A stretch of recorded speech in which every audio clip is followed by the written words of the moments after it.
Alright, what's up guys? Today we are, it's going to be part 2 of the 25D hybrid build. We're working on putting the heads on Forrest's old block. So we just got this one put on with the custom head gasket. That's, I don't have the part number, but it's 1 millimeter thick. We went over that in the last episode. So right now he's just working on putting the head bolts in. And then we work on the other side and put the cams in and everything else. So he's actually reusing used 25D head bolts because it really shouldn't matter. The threads on them still look pretty good. So at my work, I see at least 2 people a day reuse head bolts. No one ever replaces them, and it's a Subaru dealership, so I trust what they do. It's fine.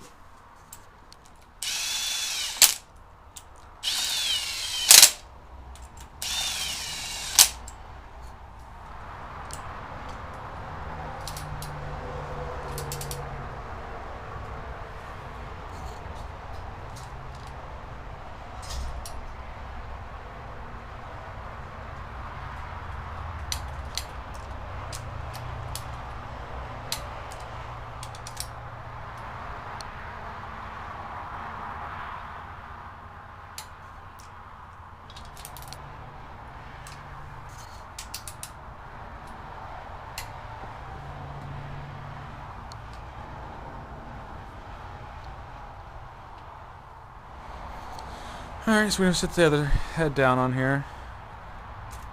It has little guides, little dowel pin guides that should just slip over.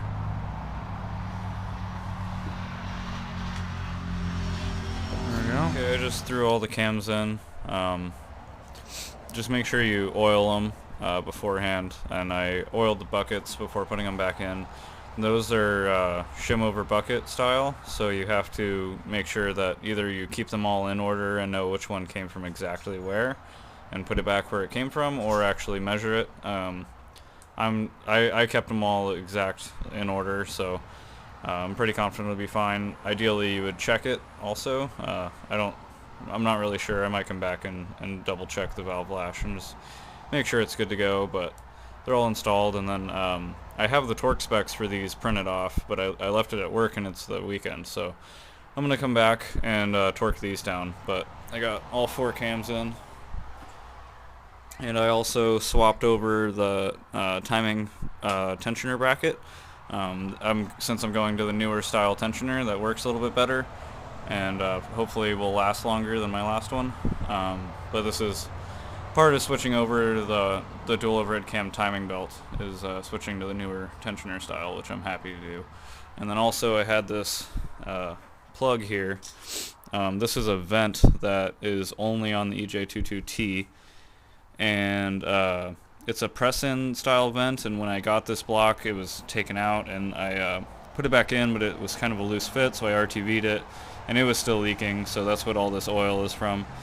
So I'm going to find a way to plug that. I don't really know what I'm going to do just yet, but I'm basically just going to plug that, because these valve covers have only 1 breather per valve cover, whereas the 2.2 turbo had 2 breathers, and so the front 3, basically like this one, that one, and that one, would all Y together so that it kind of equalizes the pressure, and then this one and the back 2 I had all going together into the catch can, which then went to the intake. So I'm basically going to just be deleting this one, so because these new valve covers only have 1, so it'll just be 3 straight to the catch can, and then I might run a second catch can and then to the intake. But yeah, I'll go over that once I'm actually building the catch can. There was a guy who already commented on our last video, part 1, and said that he is running an 06 Plus style WRX clutch, push style WRX clutch on a cable first gen transmission. So I'm gonna go ahead and order that, and that's definitely gonna be our route, because that's gonna be a lot nicer and a lot more gentle with a stage 2 organic rather than the stupid ceramic, and it'll be reasonably cheap too. At this point I've ordered more stuff. I ordered some paint so I can paint the intake manifold and valve covers. I'm going to be doing wrinkle red. I know it's kind of, I mean, it's not an STI. People are going to say, oh, it's STI swapped. But I'm not pretending it's an STI. I just genuinely like the wrinkle red. So I'm going to be painting the intake manifold and the valve covers that. So I can't install those until I get my paint, and I can't put anything on the intake manifold like I want to until I get that paint. And then I still need to get an idle air control valve gasket, throttle body gasket, intake gaskets, the rubber grommets for the injector rails to go in, and a couple other things, like I need the O-rings for the crossover tube. I'm going to get some new one of those. But yeah, so unfortunately I can't mess with the intake manifold too much. Also, I'm going to be doing a Dodge Neon Msd Coil pack. So I got a basically this connector from a Dodge Neon, and then it's the same 4-bolt style ignition coil that works essentially the same. It's just I think it only lines up with 2 bolt holes, so it's just a good, easy, cheap way to upgrade to an Msd coil pack. And I don't believe that one is made for one of these Subarus in particular. But they do make them for Dodge Neons, and any Dodge Neon connector will work whether it's turbo or not. So that'll be a cool, exciting upgrade also. This is a mess, as you can see, but something that I ran across that I was not aware of is that I guess newer WRX style motor mounts have a different style bracket. I was told all EJ motor mounts were the same. I guess that's probably true if you have the brackets with it, but these are Megan Racing, not solid but reinforced polyurethane motor mounts, and these are the brackets to bolt to the block from my original motor mounts, and they just don't fit. These studs are too close together, the 2 studs right there, and this block right here is just facing the wrong direction. There's just no possible way for it to fit down in there. Even if I drilled out one of the holes, I just don't think it would fit right. So I think I'll end up ordering some WRX style motor mount brackets just to make these work, because I really don't want to put on my old motor mounts. They're extremely squishy. Like I can just push it in with my, I don't know if you can see that, but I mean I can flex it really easily with just my thumbnail. So really hoping to get these nice upgraded ones on there. I haven't really had a chance to show you guys the ports that we had drilled in the heads. I mean, this is just the passenger side, so 1 head per set gets drilled, only the passenger side. So this is oil drain. This is where the oil drain normally is on a turbo model, but it has its own little like J-pipe thing that is a press fit, and you cannot buy that pipe by itself. You have to buy the entire cylinder head from Subaru in order to get that pipe. So I had the machine shop thread it to 3/8. So I just need to get a 3/8 thread, like 3/8 MPT with a 90 with a 5/8 hose barbed fitting on the side. And then I'll probably point that just like this so that it just misses the coolant feed, because this one here is the coolant feed. That's what it originally looked like. So they just drilled it out there. That's exactly where WRX gets its coolant feed. Sorry, motorcycle. Because these heads are the same casting as turbo heads. So that's why this stuff is here. It's just not drilled. So I'll just buy a braided, or I might end up getting just the factory banjo bolt with a metal pipe that comes over to here, so I can just throw a hose on it to go up to the turbo for coolant. And then oil feed will come from this bolt here, because as you can see from the shape of it, this goes all the way back to the crankshaft, so it's getting direct oil feed from the crankshaft at this bolt here. So I'll put a banjo bolt there with a braided line, just like an eBay, like $15 braided oil kit line for WRX. And then yeah, that should take care of everything. I'm also going to buy some really high temp silicone hose for the oil drain, and it's a 5/8 hose, I believe, and I believe that the coolant lines for the turbo are also 5/8. I'm not totally sure on that, but if they are, then I might just buy some extra 5/8 high temp silicone hose so that I can just run all silicone to my turbo. It would be nice. But yeah, I've had this this oil drain hose leak a couple of times already on my old heads, and I just want to make sure that whatever I do here is not going to leak. That's my biggest concern. I think think that's all I can do at this point. I'm sure I'll think of something else I can come over and do, but until I get that coolant pipe that's going to take both of these lines up to here from a turbo model, there's not much else I can do because I can't put the timing covers on or the cam sprockets or even the dipstick tube. I don't want to put it in and then figure out that I have to take it back out just to fit that through, because the dipstick comes up through here. So and I am using the 2.5 dipstick tube because it bolts here, and I believe I'm using the 2.5 dipstick with the tube as well. I'm actually going to look at them once I find my 22T one. I'm going to check it out and make sure that they're the same length or what, because I don't want to, I want to run the right amount of oil.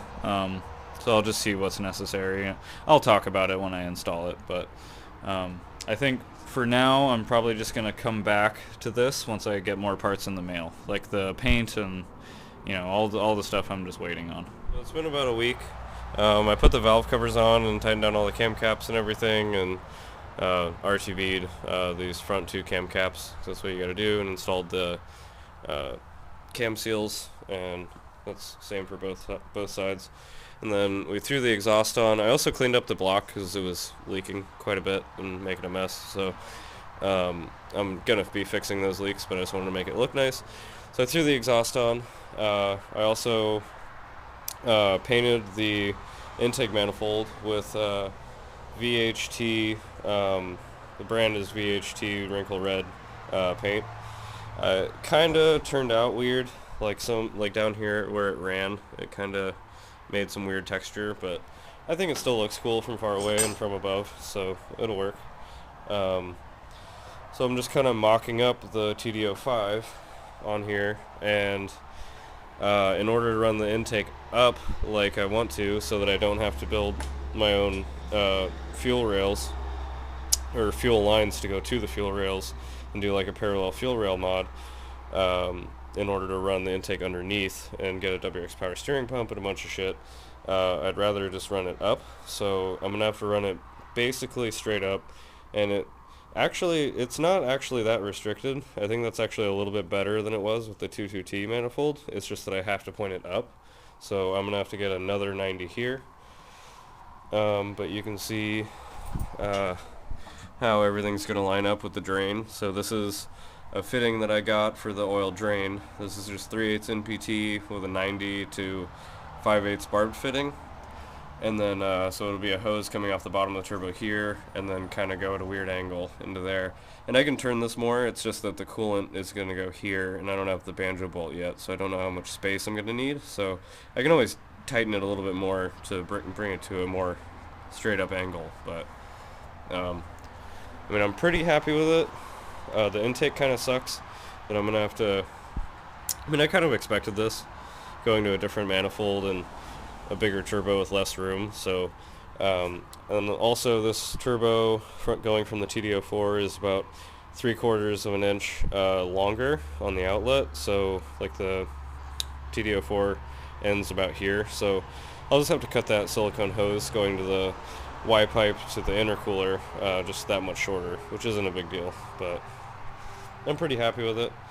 I have intake manifold gaskets on order, and these grommets, throttle body gasket. This is where I had the machine shop add some weld because the 22T manifold right here, you can see has this lump here. So and there's a port that just barely peeks through and would have been a boost leak from the 22T throttle body going on to this manifold. So it should work fine now that I have that there. So happy with that. I'm just gonna take this intake manifold back off and make sure there's no metal shavings in it. Oh, also one thing I forgot to mention is that when you're using the thinner head gasket, something else no one warned me about was the bolt holes for the intake manifold no longer line up because the heads are moved inward. So I had to actually take a drill and just sit there kind of like working it this way, like going that way with the drill in the hole to oval out the bolt holes so that they'll just barely line up. It's not really ideal. You can actually see the difference through where the fuel injector goes. but I don't think that'll be an issue since the injector sits pretty far up. Here's my 550 cc injectors, or some people call them 525, whatever. So it'll fit just like that. So yeah, I'm pretty excited. Obviously this wastegate actuator won't be there because I'm using my tile, so this will come off and get this guy put on it. It's a Grimspeed wastegate bracket, I guess, to hold the wastegate shut. So yeah, it's a pretty big difference going from the TD04 to 05. So I got a couple things I want to go over. So this is the paint that I use. This is VHT Wrinkle Plus in red. It's a little bit more orange than your typical STI wrinkle red, but I mean it works really well. I would say if you want to learn from my mistakes, it says to do 3 heavy coats, 5 to 10 minutes apart, and then let it dry for like a day, or put it in the oven after it's a little bit dry at 200 degrees for 1 hour, which I did do that. But I went a little bit too thick, and that was what gave me the runs all the way down to the bottom of the intake runners. So the runs just turned into gigantic wrinkles, which is kind of ugly. So if you're wanting to do a perfect job, go a little bit lighter than I did. It might take you more coats to get the texture that you want, but at least it won't have giant wrinkles. And then this is the other thing I wanted to talk about. This is the Msd Coil. This is a part number 8239. You can buy it for like pretty much any Chrysler, I think like 2 liter, 2.4 for like mid 2000s. I ordered mine for Dodge Neon, but it doesn't really matter. It can be a turbo Dodge Neon, non-turbo Dodge Neon. It could be for Chrysler, fucking like tons of cars. And so this is a really good upgrade over the stock one, over the stock diamond coil pack right there. I don't know if you can see it under the wire harness. So all you have to do is go to the junkyard and get any Chrysler or Dodge Neon connector for it. It's the same 3 wires, and then we will be splicing that into the 22T harness. We'll go over which exact wires when we actually splice it in. But the idea is that it should work pretty much as the stock one, just with more power. I think it's like, I want to say it's like 55 kilowatts instead of like 23. I could be totally wrong. It might be watts, not kilowatts. I'm not sure. And then this is the other thing I wanted to talk about. I bought this from a friend on Facebook. He's a really cool guy. I can't think of his name right now, but I'll give him a shout out in a later video. What was his name? What? Chemo. Sorry, his name's Chemo. K-I-M-O. Anyway, this is an ECU from an EJ22T Legacy RS in Japan.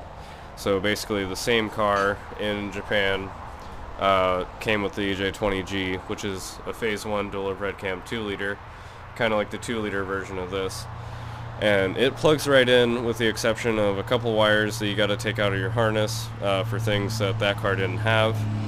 And also the igniter, it uses coil over plug, not this waste spark system where there's only 2 coils. So it sends 4, it has 4 coil like signal wires to fire the coils.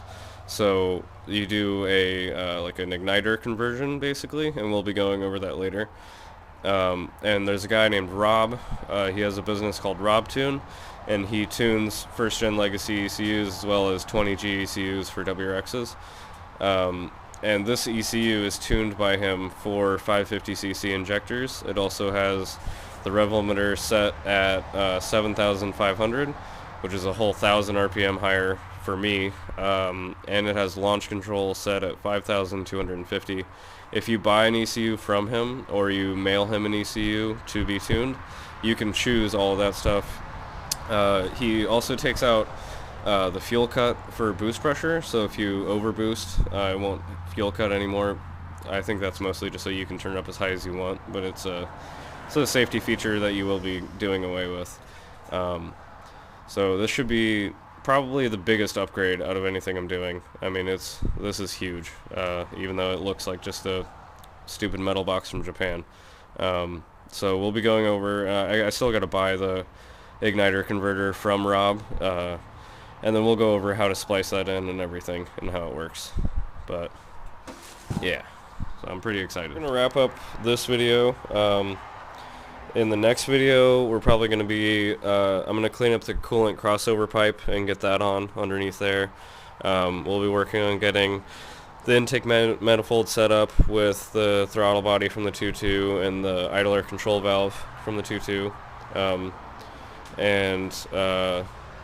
Just wrapping up everything with that, and also probably work on the plumbing for the turbo a little bit, like the oil pressure, which is coming from this hole right here. That's plugged from the factory with just a 14 mil bolt. So that's just going to get a banjo line on there. Same with the coolant feed right here. This one we had to have drilled from the machine shop. So we'll go over plumbing, all that in the next one hopefully. And yeah, so thanks for watching. Subscribe if you want to keep following this build.